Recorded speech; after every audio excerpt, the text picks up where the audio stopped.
بسم الله الرحمن الرحيم. aan wax ka barano weydiintan ah what is a due diligence. waxaan ku qeexi karnaa due diligence nidaam guud oo loogu talagalay in lagu baaro laguna qiimeeyo shirkadaha ama maalgelinada ka hor inta aanan go'aan la gaarin, waxaana baaritaanka iyo qiimeynta loo sameynayaa si loogu suurtageliyo qofka maalgashtaha ah inuu qaato go'aan sax ah oo uu helo xogta ugu muhiimsan oo go'aan ku qaadan karo haddii maalgelintan uu sameynayo iyo haddii kale. si aan u fahanno qeexidan aan isla aragno tusaalahan, aan dhahno qof maalqabeen ah ayaa waxa uu rabaa in uu gato warshad yar oo wax soo saarta oo hadda shaqaysa oo uu leeyahay qof kale, balse inta uusan gadan waxa uu sameynayaa due diligence ama baaritaan, waxaana ka mid ah kuwan soo socda.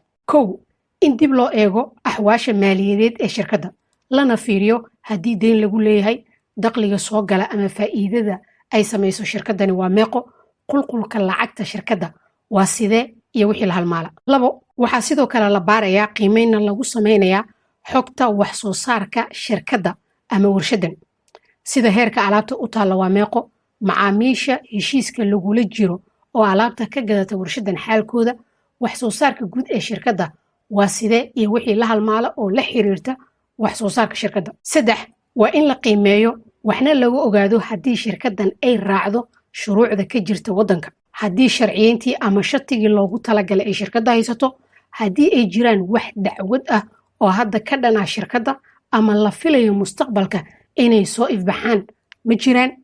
afar, waxaa sidoo kale la baarayaa waxtarka maamulka shirkadda, ma yihiin kuwo ehel u ah inay shirkad noocan oo kaleeta ah maamulaan, khibraddii iyo kartidii loogu talagalayna ma leeyihiin, midaasoo u suurtagelinaysa inay ballaariyaan waxqabadka shirkaddan iyo haddii kale. shan, waa in la ogaado booska ay shirkaddan ka leedahay suuqa waa sidee, waxaana lala barbar dhigayaa shirkadaha kale ee la tartamaya heerka ay hadda joogaan, industriga ay warshaddani ka howlgasho waa maxay caqabadaha ka imaan kara iyo kobaca la fili karo waa sidee. gunaanad, marka lasoo ururiyo xogaha kala duwan ee quseeya shirkadda ayaa qofka maalgelinta sameynaya go'aan ku gaari karaa saddexdan xaaladood midkood.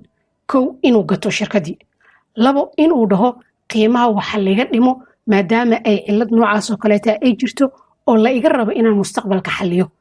saddex, inuu iska daayo gadashada.